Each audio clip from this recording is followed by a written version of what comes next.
Shalom, Bu Evi, apa kabar?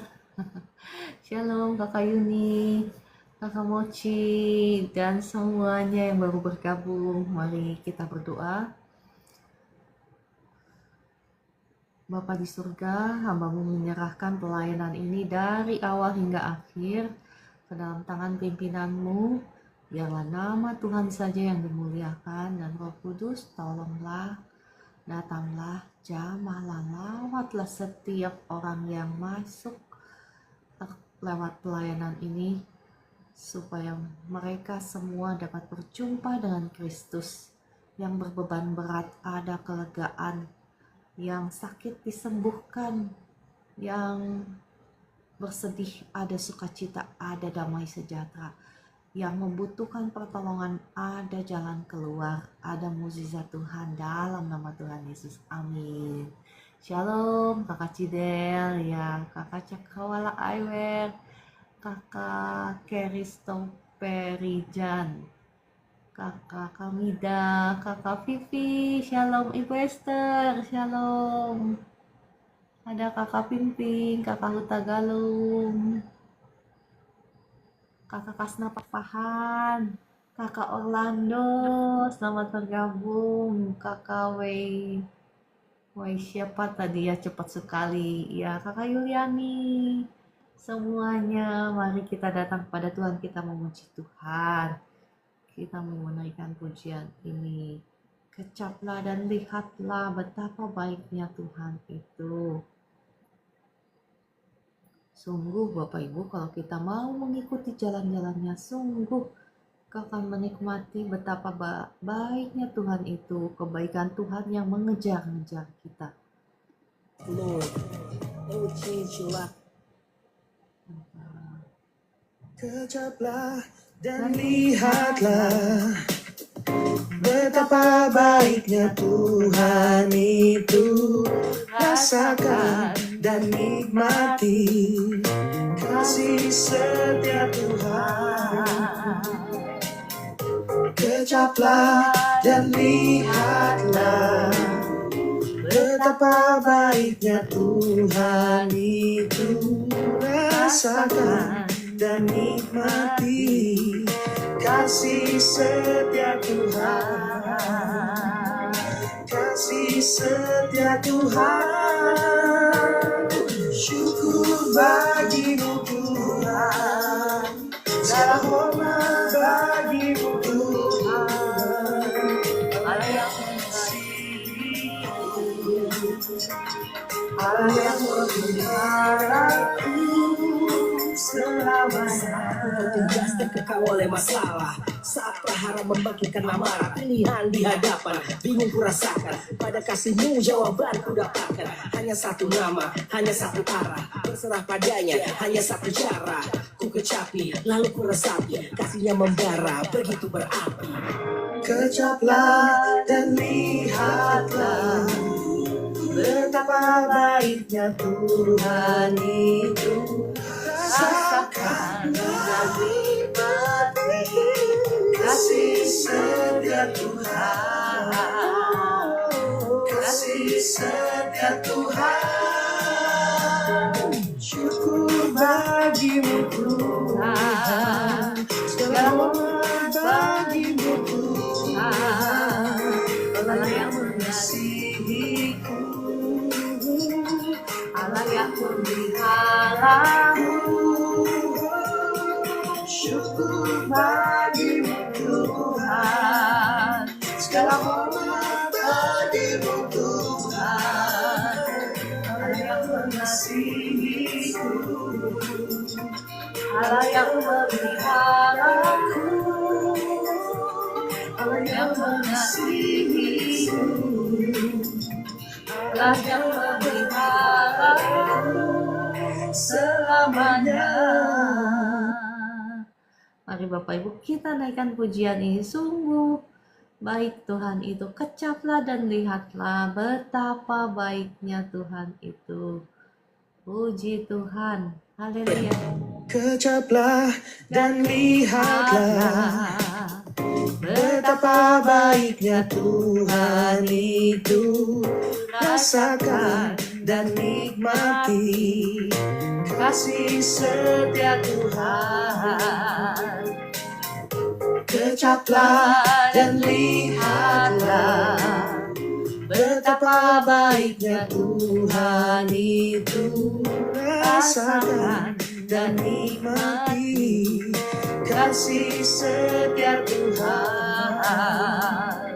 Kasih setia Tuhan. Syukur bagimu Tuhan. Segala hormat bagimu Tuhan. Allah yang mengasihiku, Allah yang memeliharaku selamanya. Tugas terkekang oleh masalah, saat perhara membagikan amarah. Pilihan di hadapan, bingung ku rasakan. Pada kasih-Mu jawaban ku dapatkan. Hanya satu nama, hanya satu arah. Berserah padanya, hanya satu cara. Ku kecapi, lalu ku resapi. Kasihnya membara, begitu berapi. Kecaplah dan lihatlah betapa baiknya Tuhan itu. Rasakan dan nikmati kasih setia Tuhan. Kasih setia Tuhan. Syukur bagimu Tuhan. Segala hormat bagimu Tuhan. Allah yang mengasihiku, Allah yang memeliharaku. Syukur bagimu Tuhan.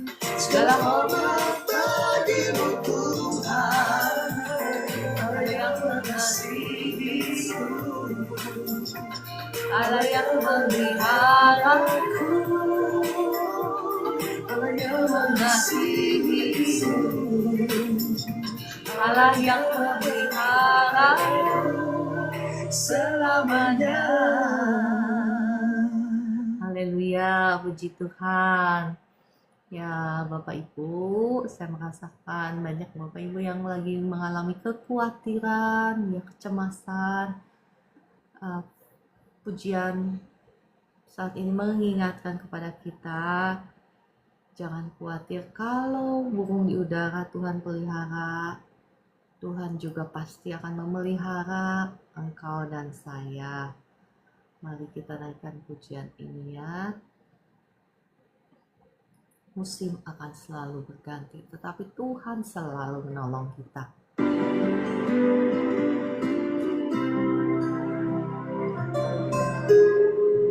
Musim akan selalu berganti, kasih Tuhan tetap abadi, takkan berubah sampai selamanya. Ku tetap percaya, ku yakin Tuhan memberkati, ku yakin Tuhan melindungi.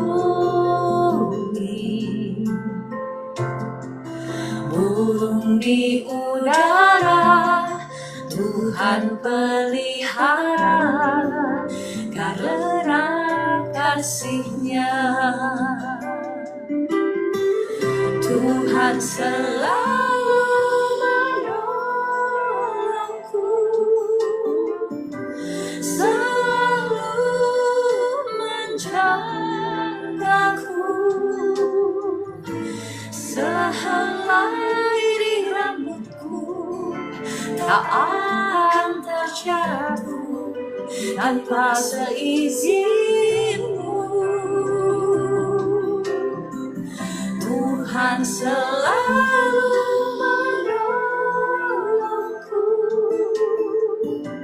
selalu menjagaku. Dia mengajarkanku dan meliharaku seumur hidup. hidupku.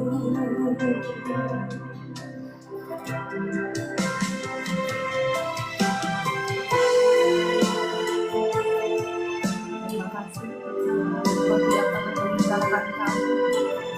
Engkau sekali-kali tidak akan pernah meninggalkan kami. Engkau memelihara kami.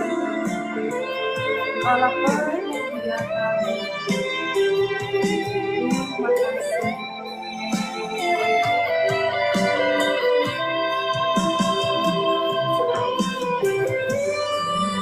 Yakin Tuhan memberkati, ku yakin Tuhan melindungi, burung di udara Tuhan pelihara karena kasih-Nya. Tuhan selalu menolongku, selalu menjagaku, sehelai di rambutku tak akan terjatuh tanpa seizinmu. Tuhan selalu menolongku, selalu menjagaku, Dia menyertaku dan peliharaku seumur hidupku. Dia menyangkanku dan peliharaku seumur hidupku. Haleluya. Puji Tuhan. Mari kita berdoa. Bapa di surga, Tuhan Yesus Roh Kudus, terima kasih karena Engkaulah penyedia kami, Engkaulah pemelihara kami. Engkaulah yang terbaik, bahkan segala sesuatu yang baik datangnya daripadamu. Dan pagi hari ini kami mau sama-sama belajar jalan-jalanmu, kebenaran firman-Mu. Mari Roh Kudus, kiranya Engkau yang membukakan mata hati kami, pengertian kami, sehingga kami boleh mengerti isi hati-Mu, kami boleh mengerti jalan-jalan-Mu. Dan Roh Kudus, kiranya Engkau yang mengambil alih pelayanan ini dari awal hingga akhir. Engkau yang berotoritas dan Engkau juga yang menaruh kata-kata-Mu ini di bibir mulut hamba-Mu ini. Urapi kami ya Tuhan, urapi setiap kami yang hadir di live streaming ini dengan urapan-Mu yang baru dalam nama Tuhan Yesus. Amin, amin, amin. Shalom, Ibu Elita Tarigan, Kakak Sup, Kakak Justin, Kakak Mama Narni, Kakak Elita Tarigan, Ibu Evi Lampus, Ibu Pimping, Ibu Ovelia, dan semuanya. Bapak Ibu boleh bantu tap-tap layar, boleh bantu share ya, supaya banyak orang juga diberkati oleh pelayanan pagi hari ini.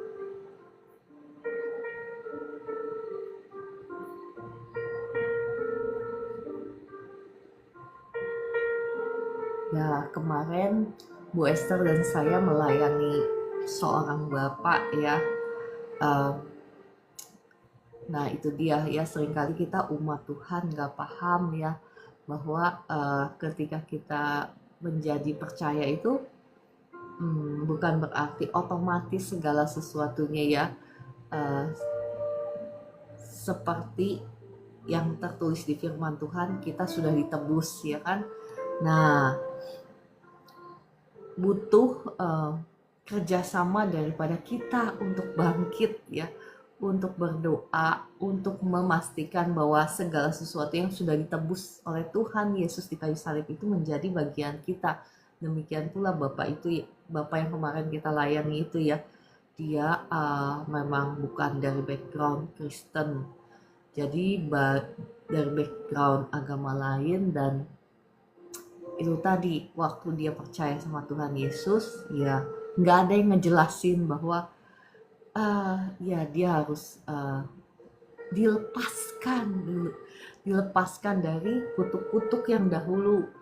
Kasihan kalau enggak ya, soalnya Bapak itu mengalami berbagai macam kerugian ya, kegagalan, kerugian. Kasihan, kasihan banget ya. Nah, saya percaya Bapak Ibu yang setiap hari ikutan live streaming di sini ya, sama-sama sudah paham banget gitu ya. Supaya hidup kita ini jangan sampai dicuri, dirampas kayak Bapak yang kemarin yang kita doakan ya sama Bu Esther bareng. Wah, kasihan sekali. Nah, Bapak Ibu, saya juga kan sering kan menjelaskan, ayo jangan mengandalkan hamba Tuhan, jangan ngandalin saya, jangan ngandalin Bu Esther. Kayak kemarin ya saya ngomong sama Bapak itu, Bapak sendiri harus bangkit, harus berdoa menjaga kehidupan Bapak. Karena Bapak pernah buka pintu sama hal-hal yang seperti itu. Rawan sekali bagi mereka untuk datang menyerang lagi, masuk lagi dalam hidupmu. Nah, kalau perlu Bapak puasa dalam hati saya, nah memang puasa penting ya. Karena saya tahu saya banyak sekali mendapatkan chat masuk ya untuk pengajaran puasa ya. Saya pasti akan membagikan tentang puasa itu ya. Tetapi Bapak Ibu, engkau dan saya harus paham banget mengenai takut akan Tuhan itu. Kenapa? Karena kalau engkau belum paham dan engkau masih buka celah, maksud saya memang kita semua nggak ada yang sempurna. Tetapi kita harus paham banget bahwa kita itu jangan sampai buka celah. Kalaupun memang buka celah, ya cepat-cepat datang sama Tuhan minta ampun, bertobat gitu ya, supaya jangan waktu puasa kayak saya dulu belum paham Tuhan suruh puasa kan Tuhan nggak istilahnya nggak ngasih tahu kepada saya itu secara eksplisit semuanya gitu ya. Tuhan ngasih tahu kepada saya suruh puasa gitu, tapi nggak ngasih tahu, maksud saya ada bagian saya yang memang harusnya cari tahu gitu kan. Nah, demikian pula Bapak Ibu ya, engkau yang rindu kepengen puasa, kepengen doa peperangan, memastikan bahwa kuasa-kuasa jahat itu keluar dari hidupmu ya. Kuasa-kuasa jahat yang mencuri, misalnya mencuri berkatmu, mencuri kesehatanmu. Engkau mulai misalnya mendengar kata Ibu Ciara harus sungguh-sungguh hidup di dalam kekudusan, di dalam pengudusan diri kalau mau perang, kalau mau menang gitu ya. Puasa ya, konsekrasi puasa itu sebenarnya salah satu bentuk konsekrasi alias pengudusan diri ya. Penguasa itu, maksud saya puasa itu suatu bentuk merendahkan diri di hadapan Tuhan, mohon belas kasihan Tuhan, mohon anugerahnya Tuhan. Nah, tetapi Bapak Ibu ya, kalau engkau biasanya nggak semuanya, ketika engkau mulai mengambil keputusan untuk sungguh-sungguh, untuk doa, cari Tuhan, puasa, nah siap-siap Bapak Ibu. Kenapa? Karena matanya si jahat juga memperhatikan. Ketika mata Tuhan memperhatikan engkau, apa yang terjadi? Matanya si jahat juga mulai memperhatikan engkau. Ya Bapak Ibu, itu ciri-cirinya ya. Kalau misalnya engkau mulai berdoa, mulai puasa, tapi kok kenapa istilahnya keadaan situasi kok makin parah, misal ya, kok makin mencekam misalnya, kok makin sebelum saya sungguh-sungguh nyari Tuhan kok belum nggak begini, tapi kayaknya serangan makin hebat, makin dahsyat. Nah Bapak Ibu, jangan menyerah ya. Kalau itu terjadi, ketahuilah bahwa apa yang kau lakukan itu sudah ada di jalur yang tepat. Kenapa? Karena si jahat itu serangannya makin hebat ya kan, makin dahsyat. Nah kalau misalnya macan lagi tidur gitu ya, dicubit, ya pasti kan ngamuk, bukan?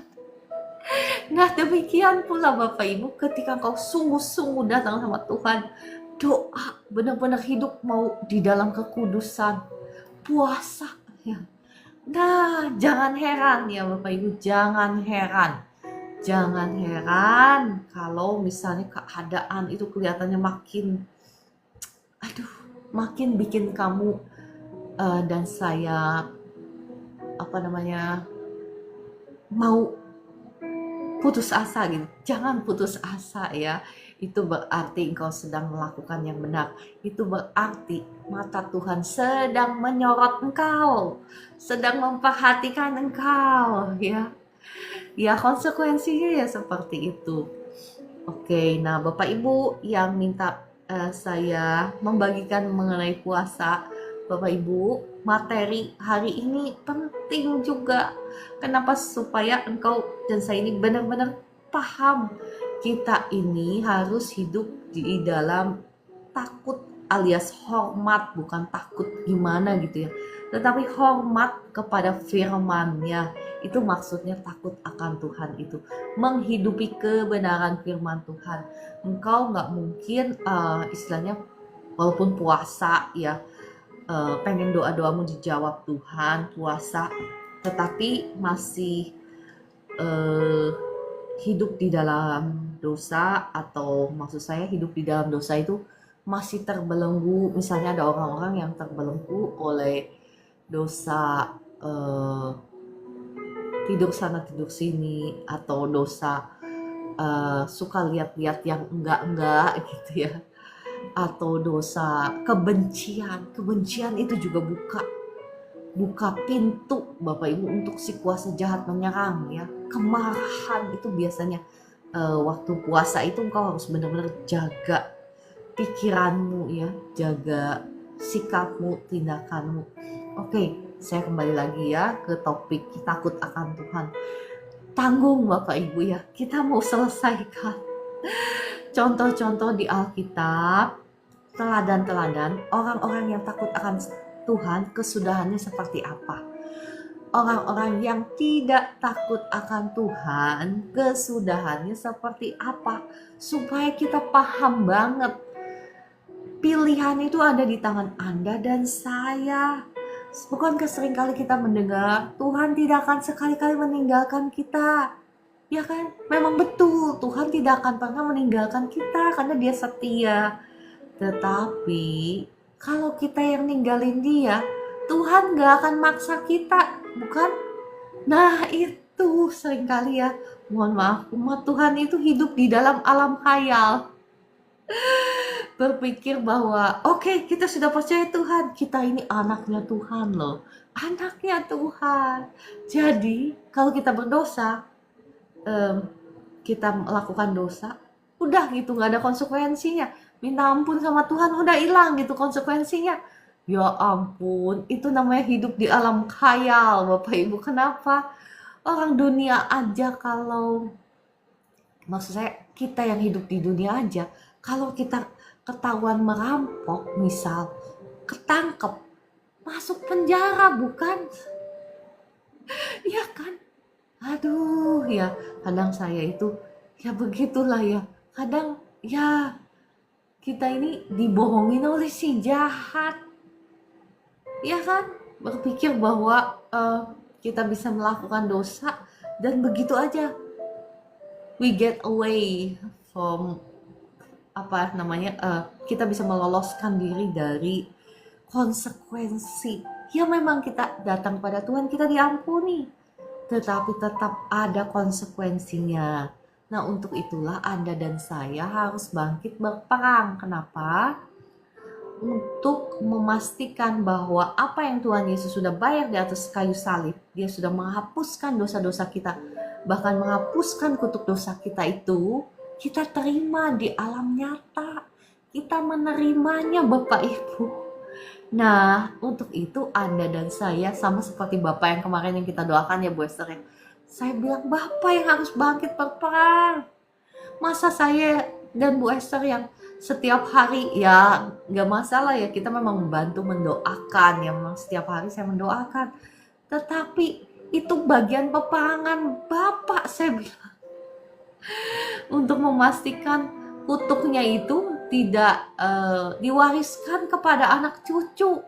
Bukan hanya si bapak itu kemarin keluar dari kutuk ya, tetapi memastikan anak cucunya tidak mewarisi kutuk yang sama, bukan mengeluarkan si jahat itu dengan paksa. Oke, kita bahas kembali ya tentang takut akan Tuhan ini. Kemarin kita sampai raja mana ya? Oke lah, saya bahas sedikit ya, refresh sedikit, mengulang sedikit. Kita perhatikan bagaimana Raja Yoram, Bapak Ibu, anaknya Raja Yosafat itu ya, meninggalkan Tuhan. Dia bahkan membuat bukit-bukit pengorbanan di gunung-gunung Yehuda. Nah, sekali lagi ya Bapak Ibu, mohon maaf kalau saya mengulang-ulang sedikit karena mungkin ada banyak Bapak Ibu yang baru bergabung yang belum paham, belum mendengarkan ya di kemarin. Membuat bukit-bukit pengorbanan di gunung-gunung Yehuda. Maksudnya apa sih Bu Ciara? Relevansinya apa buat kita yang saat ini hidup di perjanjian baru? Kan kita nggak bangun bukit-bukit pengorbanan. Iya, kita nggak bangun bukit-bukit pengorbanan.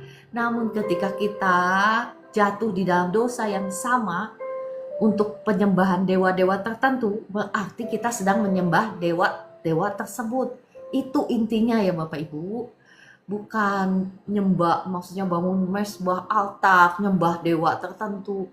Bukan seperti itu. Tetapi kita sedang membuat bukit-bukit pengorbanan kepada Allah-Allah lain ketika kita toleransi, kompromi dengan dosa yang sama. Misalnya ketika kita menghalalkan segala cara untuk mencari nafkah, kita itu sedang menyembah berhala.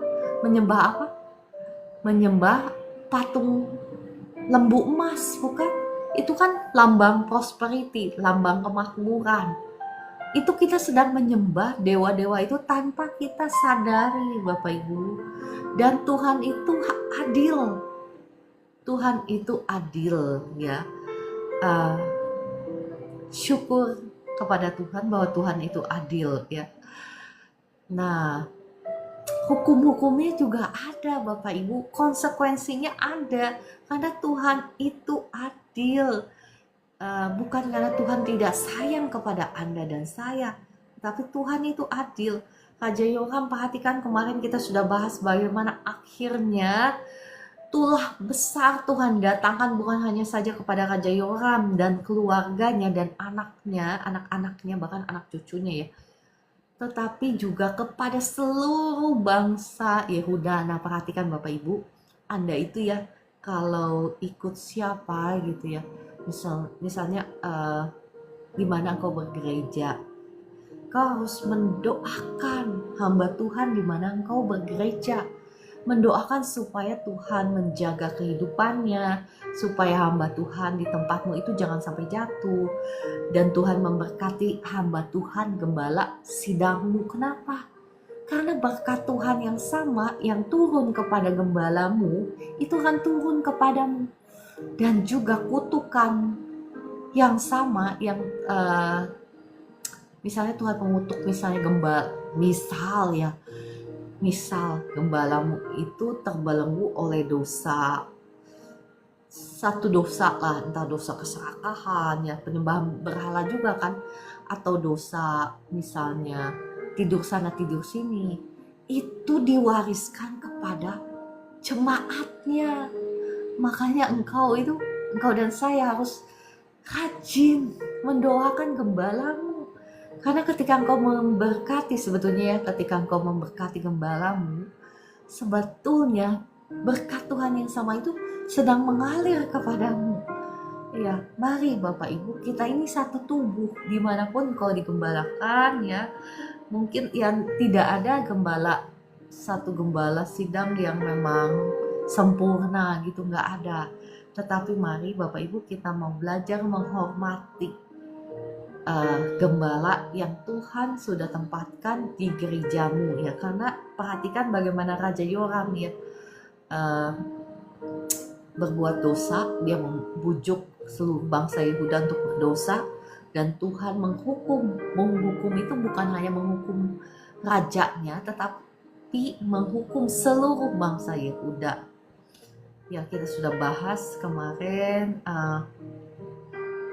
mengenai Raja Yoram, saya tidak akan bahas lagi ya.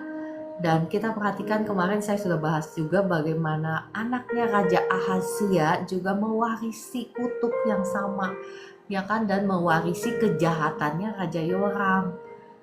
Oleh sebab itu, dia pun matinya tragis ya. Dia hanya memerintah bangsa Yehuda cuma 1 tahun. Tuhan meninggalkan dia. Dia hanya diberi kepercayaan untuk memerintah 1 tahun. Itu pun akhirnya tragis. Matinya bukan mati secara natural, tetapi dibunuh oleh musuhnya.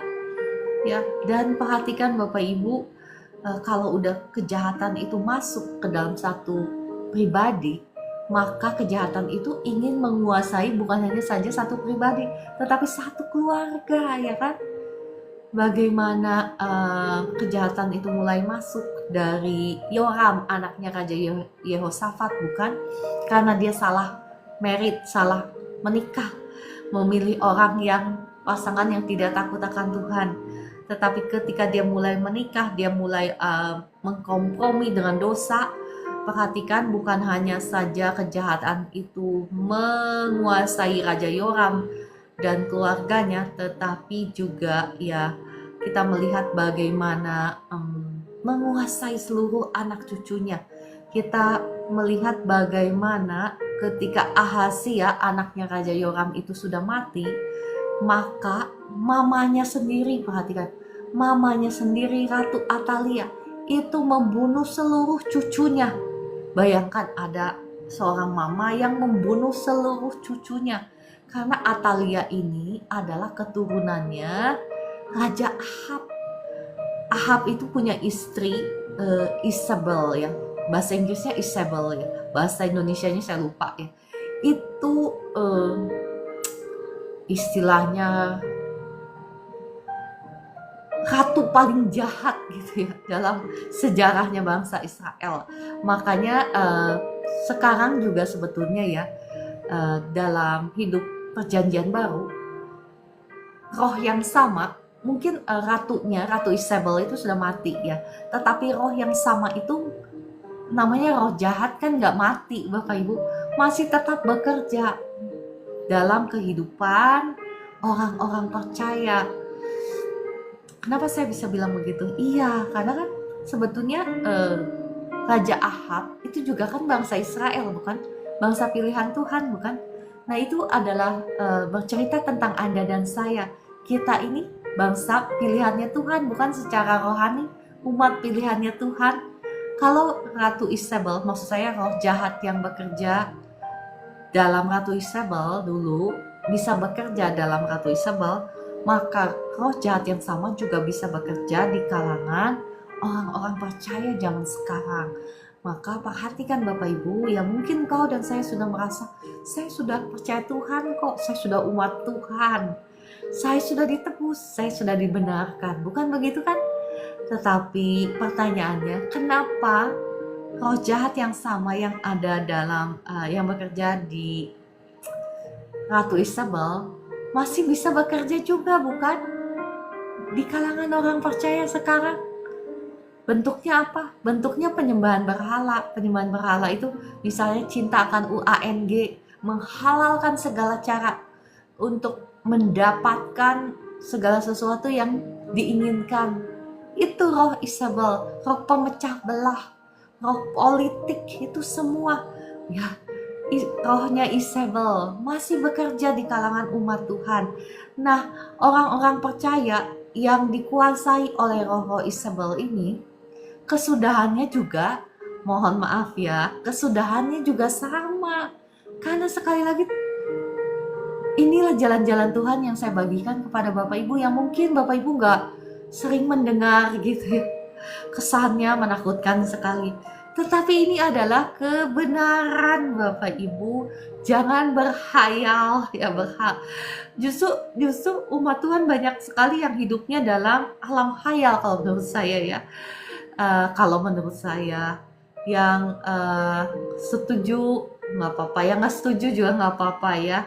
Saya hanya membagikan fakta dan kebenaran. Mungkin kedengarannya nggak enak di telinga, tetapi kita mau sama-sama belajar mawas diri, maksud saya menjaga hati kita. Kita selalu mau meminta pertolongan Roh Kudus untuk menyelidiki hati kita, karena bukankah kata Yeremia 17 berkata hati itu begitu liciknya. Siapakah yang tahu? Tuhanlah yang menguji hati, ya kan? Kita harus selalu waspada, maksud saya kita selalu harus waspada supaya jangan sampai kita sendiri tanpa sepengetahuan kita, tanpa kesadaran kita sudah dikuasai oleh roh-rohnya Isabel ya. Isabel gitu ya.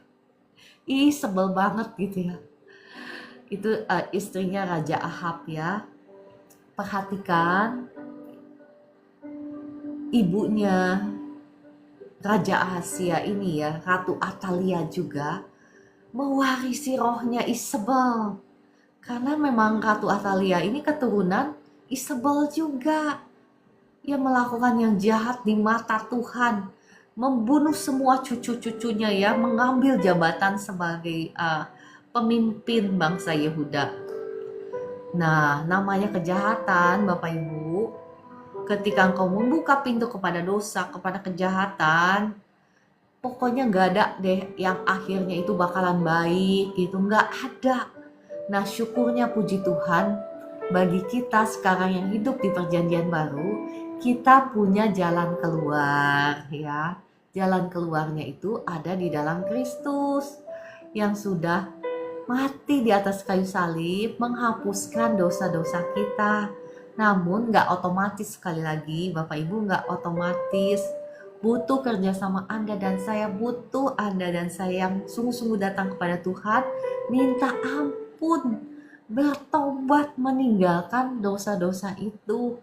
Dan butuh Anda dan saya untuk bangkit berperang, untuk memastikan bahwa apa yang Tuhan Yesus sudah bayar di atas kayu salib itu termanifestasi dalam hidupmu dan hidupku. Jangan berhenti berperang, berdoa sampai engkau melihat terobosan itu, kemenangan itu, mukjizat itu dinyatakan dalam hidupmu, ya kan? Nah, kita melihat juga bagaimana Ratu Atalia, Bapak Ibu bisa baca di 2 Tawarik 22 ayat 10 ya. Ayat 23 saya loncat deh. Itu kan tadi saya sudah jelaskan, sudah ceritakan ya bagaimana Ratu Atalia membunuh seluruh keturunan raja. Nah, 2 Tawarik 23 ayat 15 Bapak Ibu bisa baca di situ, melihat bagaimana akhirnya Ratu Atalia juga mati dibunuh. Dibunuhnya juga menggenaskan ya. Dilempar dari jendela dan mati ya. Ya pokoknya menggenaskan. 2 Tawarik 23 ayat 15. Lalu mereka menangkap perempuan itu pada waktu ia sampai ke jalan masuk istana raja, pada pintu gerbang kuda dibunuhlah ia di situ. Mohon maaf, itu yang dilempar di jendela itu Ratu Isabel ya. Dan darahnya dijilat oleh anjing-anjing. Itu nasib daripada Ratu Isabel.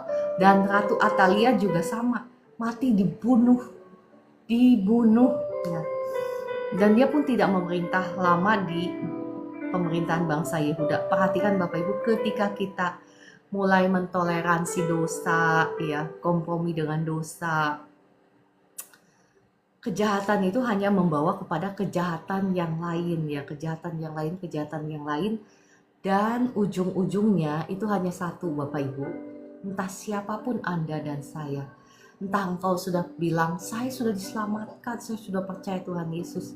Iya, tahu ini juga Ratu Atalia juga bangsa Israel bukan? bangsa yang sudah ditebus oleh Tuhan, bukan? Ditebus lewat tangan Musa, bukan? Nah, demikian pula Anda dan saya yang ada di sini yang menganut, mohon maaf ya, saya tidak akaan. Saya tidak sedang berdebat dan saya menghormati semua doktrin-doktrin. Oke deh, saya nggak akan bahas deh. Saya nggak mau berdebat. Ya, mungkin Anda yang hanya mendengar bahwa sekali percaya Tuhan Yesus, selamat, pasti selamat. Ya, iya Bapak Ibu, kalau engkau dan saya mau hidup di dalam kebenarannya, maksud saya, iya dong, kita sudah diselamatkan, kita sudah diberi hadiah kebenaran, bukan? Kalau kita mau hidup di dalam kebenarannya, tetapi kalau engkau meninggalkan Tuhan, kalau engkau masih mau, maksud saya engkau dan saya gitu ya, masih cinta akan dosa-dosa kita, itu namanya kita belum bertobat. Itu namanya kita belum sungguh-sungguh percaya sama Tuhan. Itu namanya kita sedang membohongi diri sendiri, sedang menipu diri sendiri, Bapak Ibu. Ya, memang firman Tuhan ini keras ya, tetapi saya membagikan ini, memastikan supaya Bapak Ibu paham, supaya kita semua paham nih, jangan sampai dibohongin oleh si jahat. Karena saya mengasihi Bapak Ibu semua. Saya mengasihi Bapak Ibu semua. Betul kata Ibu Sumardi, kerjakan keselamatan kita. Betul sekali, ya kan? Bahkan firman Tuhan berkata seperti ini, kerjakanlah keselamatanmu dengan gentar, dengan takut, dengan gentar. Ya kan? Karena kalau bangsa Israel saja, umat pilihan Tuhan, dia tidak menyayangkannya, tetapi mencangkokkan kita, secara rohani kita dicangkokkan menjadi umat Tuhan, menjadi anak-anaknya. Terlebih lagi kalau kita tidak menghargai, tidak menghormati keselamatan yang Tuhan sudah berikan, maka ya kita, Tuhan juga tidak, maksud saya Tuhan juga adil, bukan? Ya kan? Jangan sampai kita seperti dahan yang kering yang dibuang keluar dan yang dicampakkan, yang dikumpulkan orang untuk dibakar, bukan? Ya, mungkin firman Tuhan yang saya bagikan ini keras, tetapi saya membagikannya karena saya mengasihi Bapak Ibu. Saya kepengen Bapak Ibu itu hidup di dalam, ya kita nggak usah ngomong jauh-jauh lah, maksud saya neraka itu surga, ya saya nggak mau ngomong jauh-jauh ke situ, tetapi supaya Bapak Ibu yang hidup sekarang ini, ya sekarang itu mengalami kemenangan, bukan? Ya neraka itu nggak usah tunggu di kekekalan nanti. Neraka juga bisa dinikmati di dunia sekarang, bukan? Yang setuju katakan amin. Ya kan? Neraka itu bisa dimulai di saat ini. Engkau yang mengalami ya penderitaan, air mata. Ya saya mendoakan kemarin ya, saya sama Bu Esther mendoakan orang yang disantet, ya aduh menderita sekali. Saya juga nggak tahan gitu ngelihatnya ya. Neraka itu nggak usah tunggu di kekekalan. Engkau dan saya bisa mengalaminya di dunia ini. Nah, kalau engkau dan saya pengen mengalami kehidupan yang penuh dengan kemenangan, kehidupan yang penuh dengan sukacita, berkat Tuhan, seperti janji Tuhan. Nah, iya Kakak Orlando, surga pun bisa dialami di dunia ini. Gak usah tunggu di surga, makanya kata firman Tuhan, datanglah kerajaan di bumi seperti di surga. Ya kan? Tuhan itu, maksud hati Tuhan itu, kepengen Anda dan saya membawa surga ke dunia. Itu tujuan Tuhan. Makanya ketika murid-murid Tuhan Yesus bertanya sama Tuhan Yesus, bagaimana caranya supaya berdoa itu seperti apa? Tuhan Yesus berkata apa? Yang pertama, dikuduskanlah namamu. Di dunia ini kan, hallowed be thy name. Let your kingdom come. Biarlah kerajaanmu datang. Kehendakmu jadi kerajaanmu datang di bumi seperti di surga. Namanya di bumi seperti di surga itu nggak ada air mata, nggak ada anxiety, nggak ada kekhawatiran, nggak ada ketakutan, ya kan? Nggak ada air mata, nggak ada penderitaan, nggak ada sakit penyakit, nggak ada kekurangan. Bapak Ibu, itulah isi hati Tuhan untuk Anda dan saya. Itu kehendak Tuhan. Nah, Bapak Ibu yang masih bingung ya, kehendak Tuhan itu apa sih? Di bumi seperti di surga. Makanya jangan bingung-bingung, Bapak Ibu, baca firman Tuhan. Maka engkau dan saya bakal tahu apa itu kehendak Tuhan. Ya, engkau yang masih bingung, ada sebagian orang yang masih berpikir, memang kehendak Tuhan kali saya sakit. Gitu. Nah, tahu dari mana Bapak Ibu bahwa kehendak Tuhan Anda dan saya sakit? Itu kehendak si jahat. Karena engkau dan saya buka celah, buka pintu gerbangmu, sehingga si jahat bisa mencuri, membunuh, membinasakan, ya kan? Atau mungkin Anda dan saya nggak buka celah. Mungkin kita mewarisi akibat daripada orang tua kita, nenek moyang kita yang belum diselesaikan. Nah, kita melihat setelah Ratu Atalia, oke, kita lanjutlah, nggak usah panjang-panjang ya kalau nggak selesai-selesai. Nah, puji Tuhannya ya, ketika Ratu Atalia membunuh seluruh cucunya, ada satu cucunya yang diselamatkan ya oleh saudaranya. Nah, namanya itu Raja Yoas. Yoas itu berumur 7 tahun, 2 Tawarik 24 ayat 1. 2 Tawarik 24 ayat 1, Yoas berumur 7 tahun pada waktu ia menjadi raja. Jadi anak Yoas ini diselamatkan dan dipelihara oleh Imam Yoyada ya. Oke, saya baca deh. Yoas berumur 7 tahun pada waktu ia menjadi raja dan 40 tahun lamanya ia memerintah di Yerusalem. Nama ibunya ialah Zibia dari Beersheba.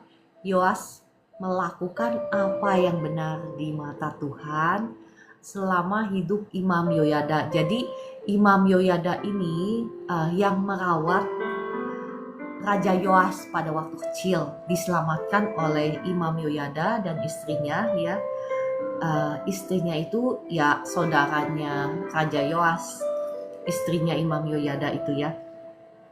Maka karena Imam Yoyada, perhatikan, karena orang tuanya takut akan Tuhan. Dalam hal ini bukan orang tua ya, orang tua asuhnya takut akan Tuhan. Maka perhatikan, saya nggak akan baca semuanya karena panjang ya. Jadi saya akan ceritakan singkatnya. Raja Yoas ini selama ada Imam Yoyada, selama hidupnya Imam Yoyada, maka Raja Yoas ini takut akan Tuhan, menyembah Tuhan.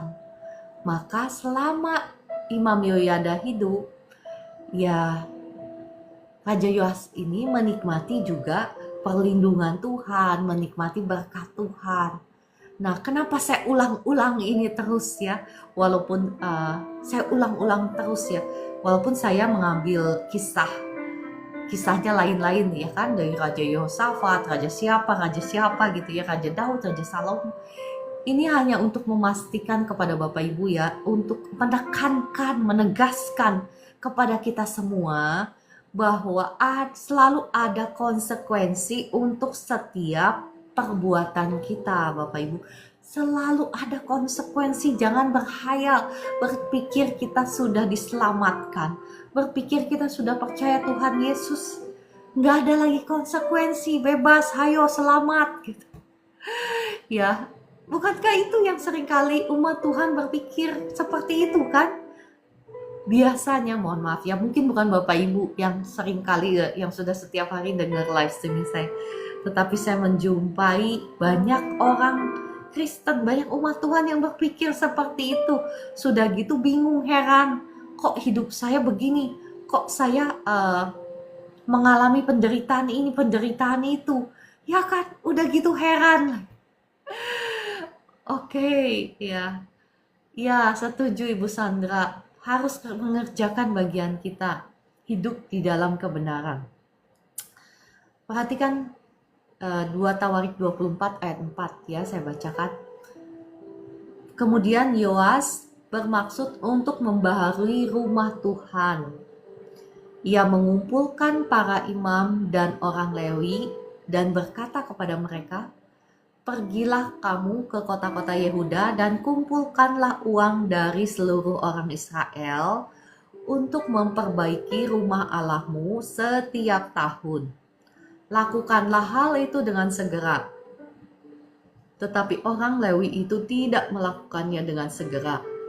Lalu raja memanggil imam, kepala Yoyada, dan bertanya kepadanya, "Mengapakah engkau tidak menuntut kepada orang-orang Lewi untuk membawa dari Yehuda dan dari Yerusalem pajak yang dikenakan Musa, hamba Allah itu, kepada jemaah Israel untuk kemah tempat hukum Allah? Sebab anak-anak Atalia, perempuan fasik itu telah membongkar rumah Allah, bahkan memakai barang-barang kudus rumah Tuhan untuk para Baal." Ayat yang ke-8, sesudah itu raja memerintahkan supaya dibuat sebuah peti dan ditempatkan di depan pintu gerbang rumah Tuhan. Lalu mengumumkan di Yehuda dan di Yerusalem bahwa orang harus membawa bagi Tuhan pajak yang dikenakan Musa, hamba Allah itu, kepada orang Israel di padang gurun. Maka bersukacitalah, perhatikan, maka bersukacitalah semua pemimpin dan seluruh rakyat. Mereka datang membawa pajaknya dan memasukkannya ke dalam peti itu sampai penuh. Ya Bapak Ibu, kenapa saya membacakan ini?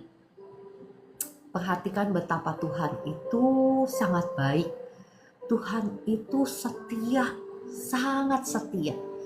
Ketika kita setia kepadanya ya, memang Tuhan itu setia ya, dia tidak pernah bisa, maksudnya pribadinya memang setia, walaupun kita nggak setia, dia tetap setia.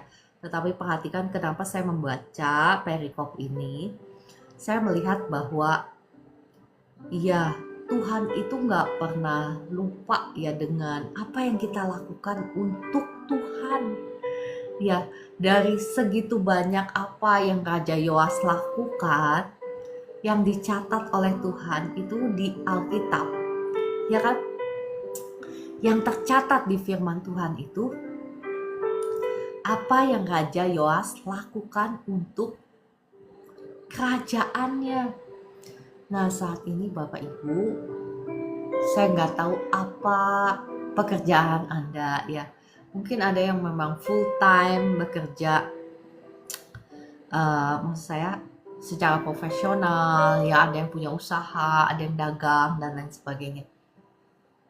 Tetapi saya mengajak Bapak Ibu, jangan lupa kita ini juga adalah imam-imam, bukan?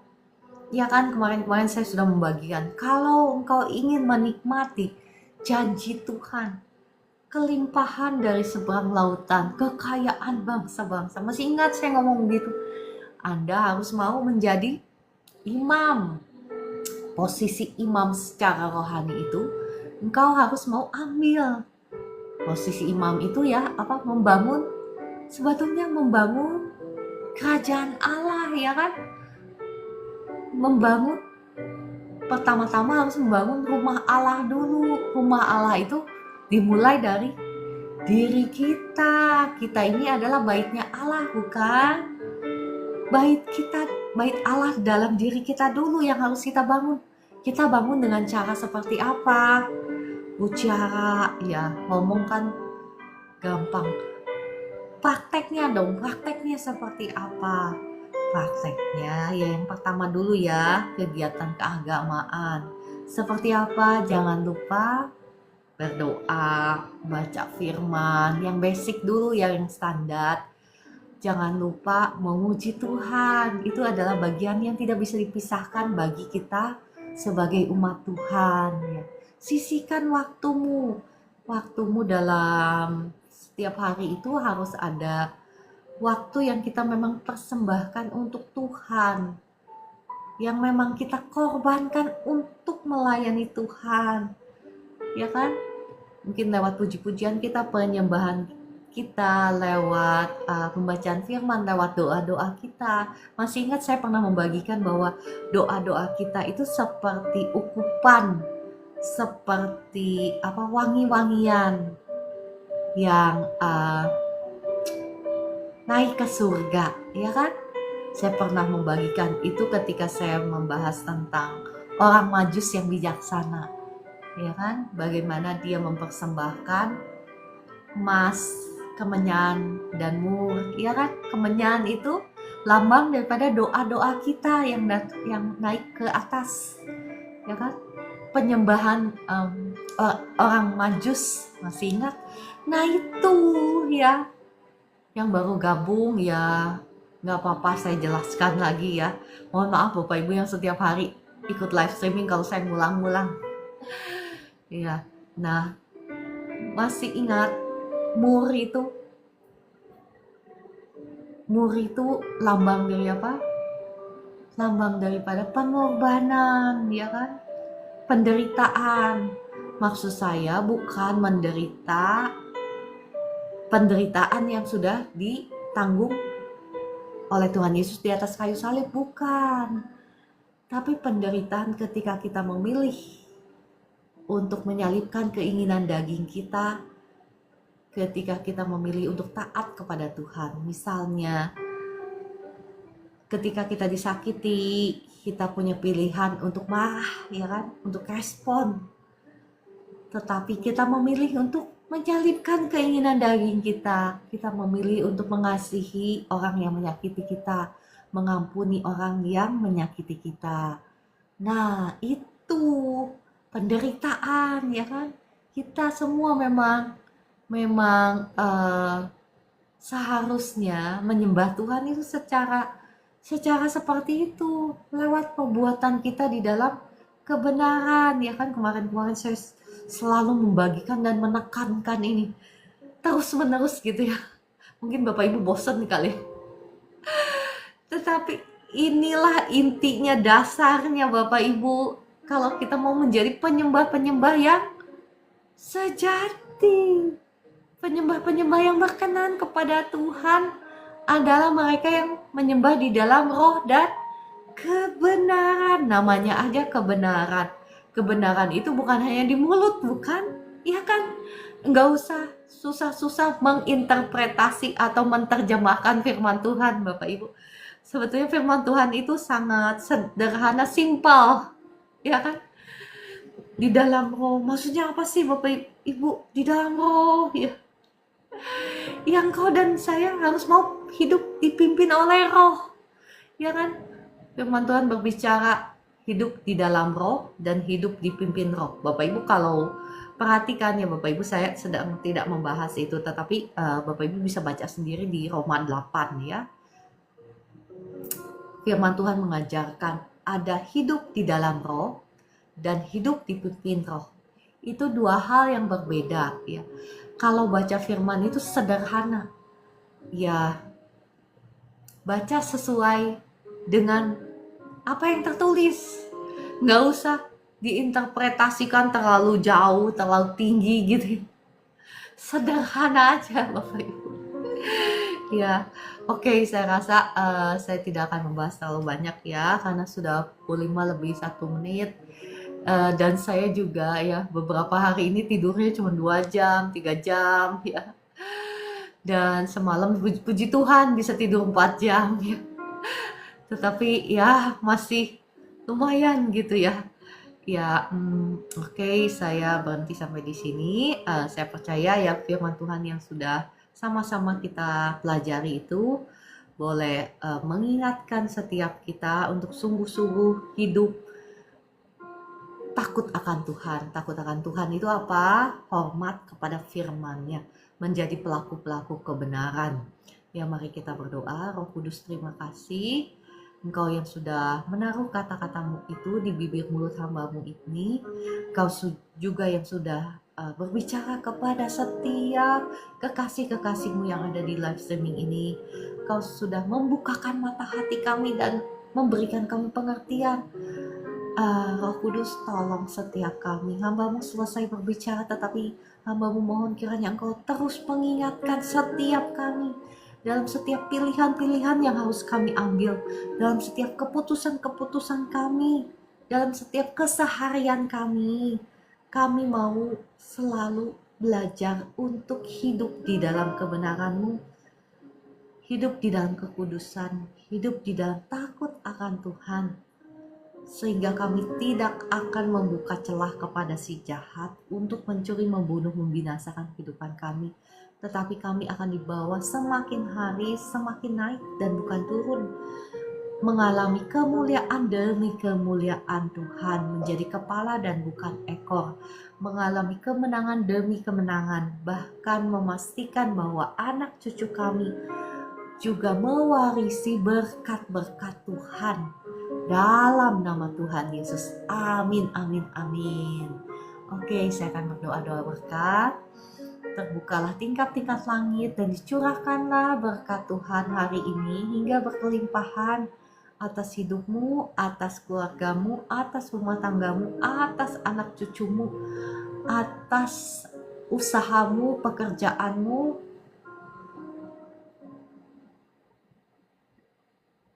Ya, mohon maaf tadi ada verifikasi di TikTok ya. Atas toko-tokomu, atas sawah ladangmu, atas pabrik-pabrikmu, segala sesuatu yang kau kerjakan di dalam kebenaran, di dalam pimpinan Tuhan yang kau tabur, diberkati Tuhan berlimpah-limpah.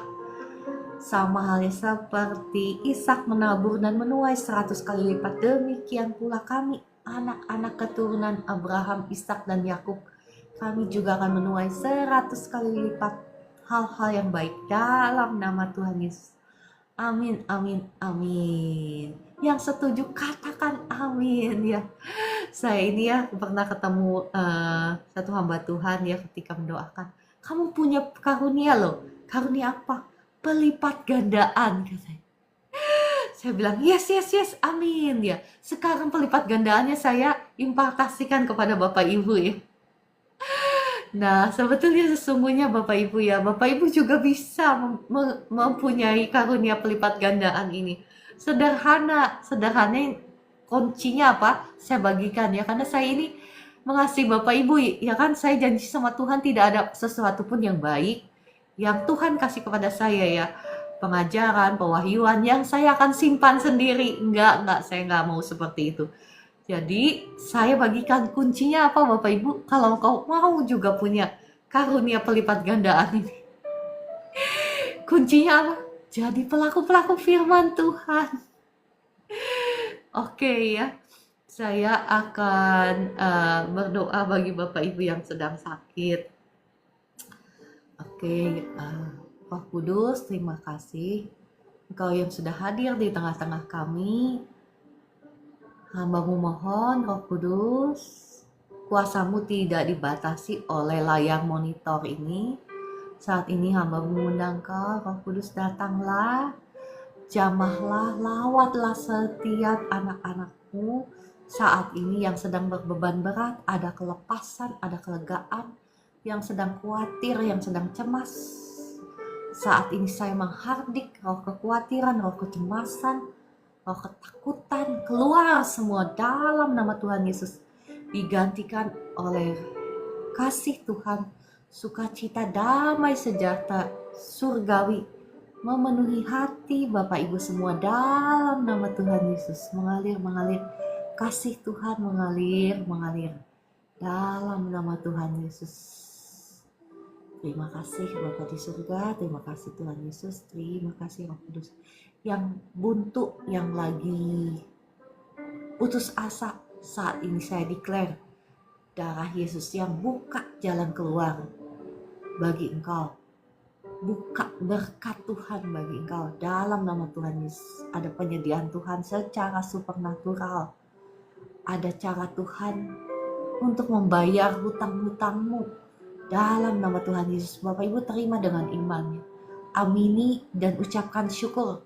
Maka ini akan menjadi bagianmu. Ucapkan syukur setiap hari sampai engkau melihat bagaimana tangan Tuhan itu menyatakan mukjizatnya dalam hidupmu. Terima kasih Roh Kudus, terima kasih.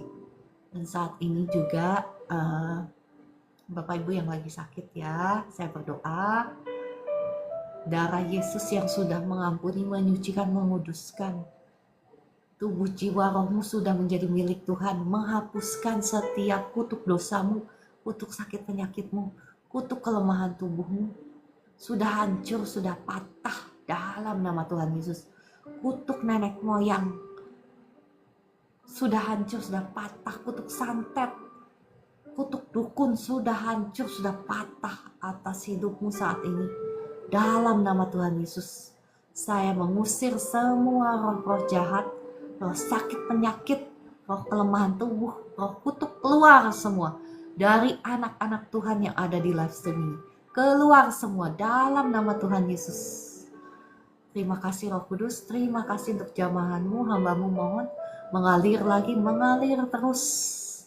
Jamahan kuasa Tuhan sekarang, jadilah engkau bebas sekarang, bebas, kebebasan mengalir di tempat ini. Bebas dari sakit penyakit, bebas dari kelemahan tubuh.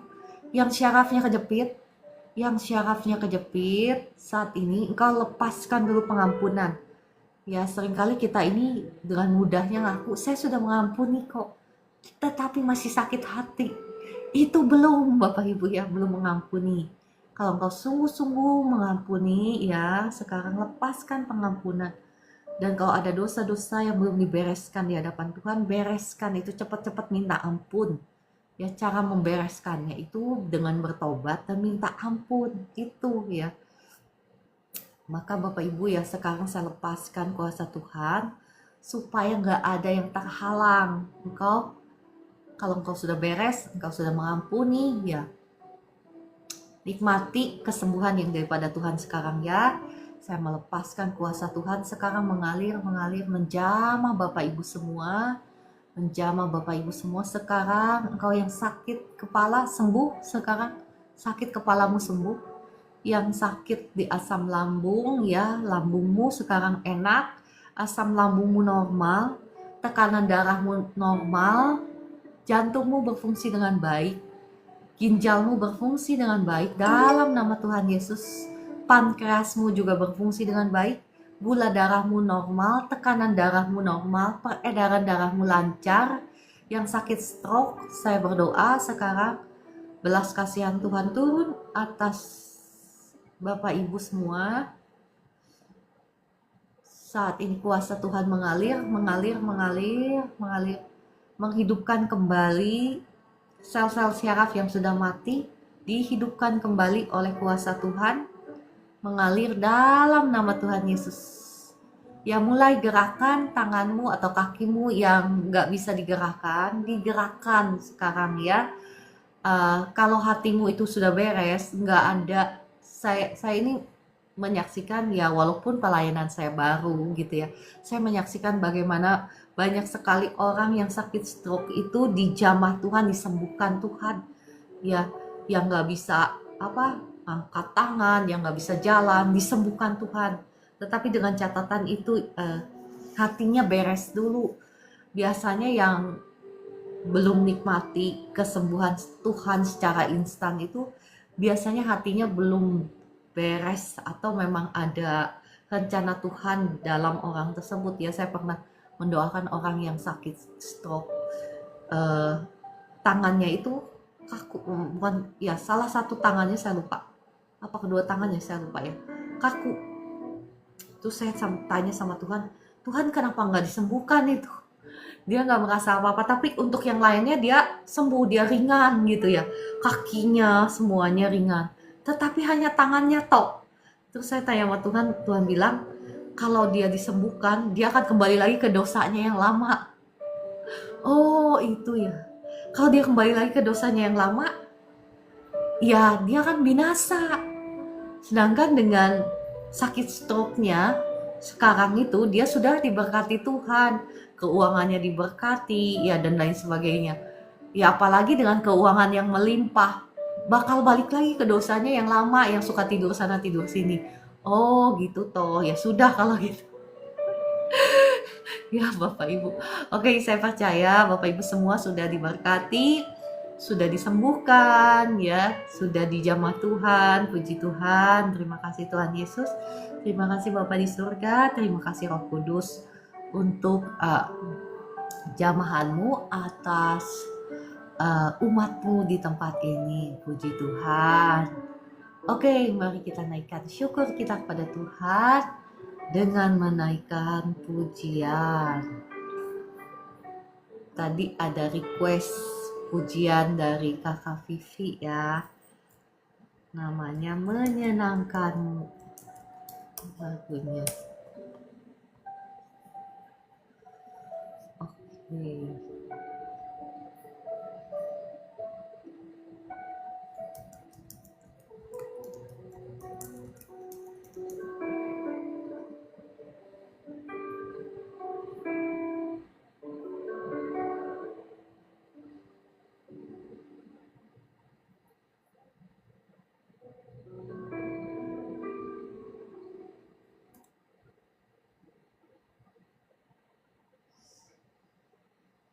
Bapak Ibu yang mau didoakan secara khusus atau dilayani secara khusus juga boleh ya.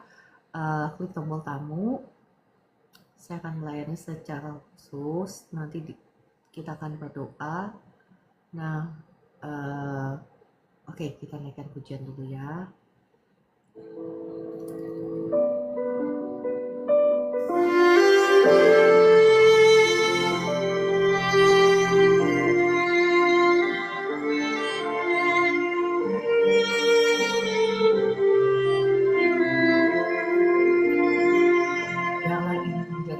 Setiap waktu kita menyenangkanmu,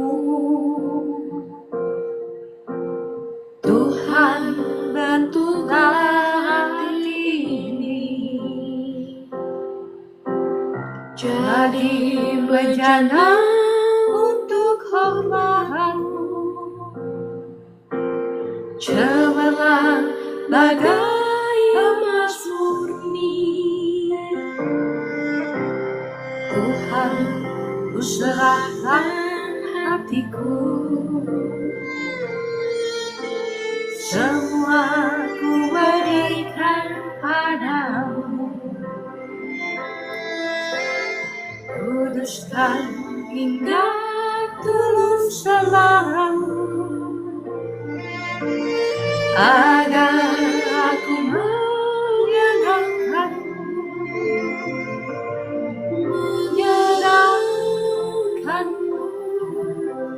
Senangkanmu, hanya itu kerinduanku.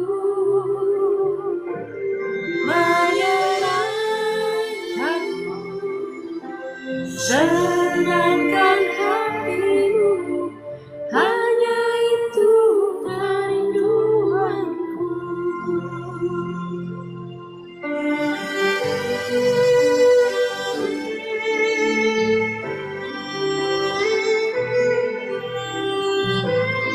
Pujian ini menjadi doa setiap kita, Bapak Ibu. Kita mau selalu menyenangkan hati Tuhan. Ku serahkan hatiku, semua ku berikan padamu. Kuduskan hingga tulus selalu, agar aku menyenangkanmu. Menyenangkanmu, senangkanmu, hanya itu kerinduanku. Menyenangkanmu,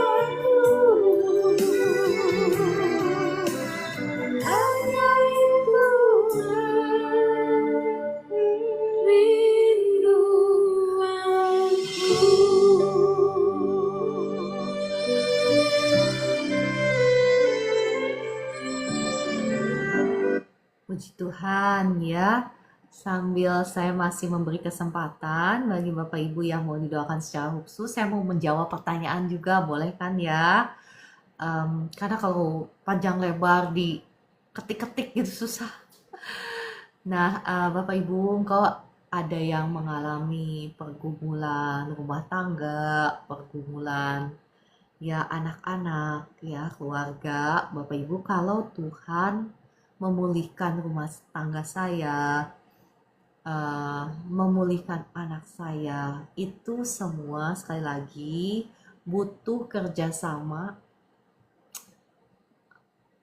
kita sebagai orang tua. Maksud saya kerjasama kita ya, kita yang harus kalau kita mau melihat misalnya suami kita bertobat, anak kita dipulihkan ya,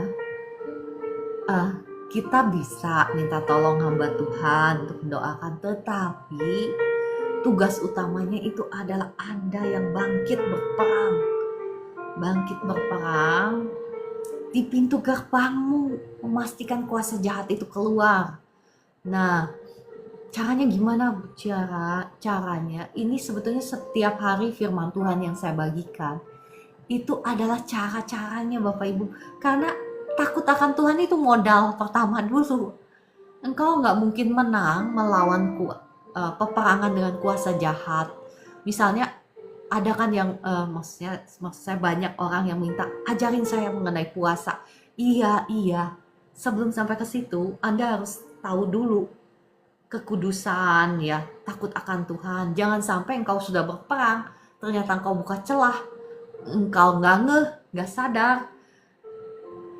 Itu namanya engkau sedang buka pintu gerbangmu lebar-lebar untuk musuh menyerangmu, untuk musuhmu ya namanya juga buka celah ya, menghabisi. Engkau masih ingat bagaimana bangsa Israel nggak menang ketika dia berperang melawan bangsa Ai yang kecil. Kenapa? Karena ada dosa. Nah, jadi Bapak Ibu sabar ya. Kalau Bapak Ibu mau peperangan, sabar, ikutin setiap hari live saya. Ya mungkin kedengarannya gitu nggak ada hubungannya, tetapi ada Bapak Ibu, hubungannya semuanya sama, nyambung. Firman Tuhan itu konsisten ya. Kita mau hidup di dalam kekudusan, itu salah satu modalnya buat Bapak Ibu mau perang itu, mau menang. Nah, nggak berarti bahwa kalau gitu kita nggak boleh jatuh dalam dosa. Bagaimana kalau kita nggak sengaja jatuh dalam dosa? Namanya kita juga masih manusia. Iya, Bapak Ibu, ini yang ngomong juga banyak dosanya. Tetapi saya dengan pengertian akan firman Tuhan, saya mau menjaga betul-betul hati saya, pikiran saya, perkataan saya, perbuatan saya, supaya jangan sampai jatuh. Ya kalaupun jatuh, ya puji Tuhan, memang kita bisa datang sama Tuhan, minta diampuni, minta disucikan, dikuduskan, dibereskan di hadapan Tuhan. Tetapi nggak berarti terus-terusan hidup di dalam dosa ya. Dan Bapak Ibu setiap hari ikutan live saya dalam doa-doa saya kan saya mengimpartasikan roh Allah, kuasa Allah, pengurapan. Nah, urapan itu ketika engkau mengikuti mengikuti pengajaran yang diberikan ya, engkau hidup di dalam kebenaran, hidup di dalam doa, maka pengurapan ini akan bertumbuh di dalam hidupmu. Engkau akan berjalan makin hari. God's anointing itu, pengurapan Tuhan itu akan makin kencang dalam hidupmu. Nah, urapan Tuhan itu juga yang akan menolong engkau nanti mengalahkan musuh-musuhmu ya.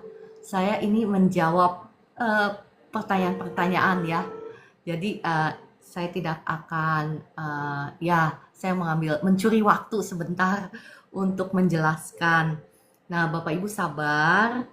Engkau terus cari Tuhan, engkau rajin ikut live saya, Ya nggak berarti Bapak Ibu nggak boleh rajin ikut live yang lain. Ikut silahkan ya. Dimanapun saya tidak menyuruh Anda harus ikut live saya. Tetapi karena saya mengasihi Bapak Ibu, saya pernah ada di posisi itu ya. Bagaimana rumah tangga kacau beliau, bagaimana keuangan kacau beliau ya. Saya pernah ada di situ. Jadi Bapak Ibu ya sabar, engkau setiap hari ikut live doa, kau bertumbuh di dalam kebenaran, di dalam pengetahuan, pengenalan akan Tuhan, dan bertumbuh juga di dalam urapan Tuhan. Nanti urapan Tuhan itu akan makin kencang dalam hidupmu. Dan urapan Tuhan itu namanya penyertaan Tuhan itu yang akan mengalahkan musuh-musuhmu. Musuh-musuhmu itu akan takluk di bawah telapak kakimu. Tetapi sabar, ada prosesnya ya. Tetapi butuh engkau juga yang rajin bertekun di dalam doa. Ya, itu juga yang akan menambah api Tuhan di dalam kehidupanmu. Ya, oke, kalau gitu saya rasa semuanya sudah terberkati, sudah disembuhkan. Saya rasa cukup ya Bapak Ibu semua ya, cukup ya. Sampai jumpa besok. Oh, cik doa air. Terima kasih Bu Lita. Oke, kita akan berdoa ya Bapak Ibu yang mau didoakan airnya dan minyaknya. Peganglah air minum di tanganmu ini dan minyak di tanganmu. Saya akan berdoa. Air minum ini dan minyak yang ada di tangan kami ini adalah air dan minyak biasa, namun saat ini disucikan, dikuduskan di dalam nama Bapa, Putra, dan Roh Kudus, sehingga bisa menghancurkan semua pekerjaan-pekerjaan si jahat, mengusir roh-roh jahat, menyembuhkan yang sakit, dan memberkati. Dalam nama Tuhan Yesus. Amin, amin, amin. Ya Bapak Ibu boleh minum, boleh oleskan minyak di tangan Bapak Ibu itu dengan iman ya, dengan iman di dalam nama Tuhan Yesus.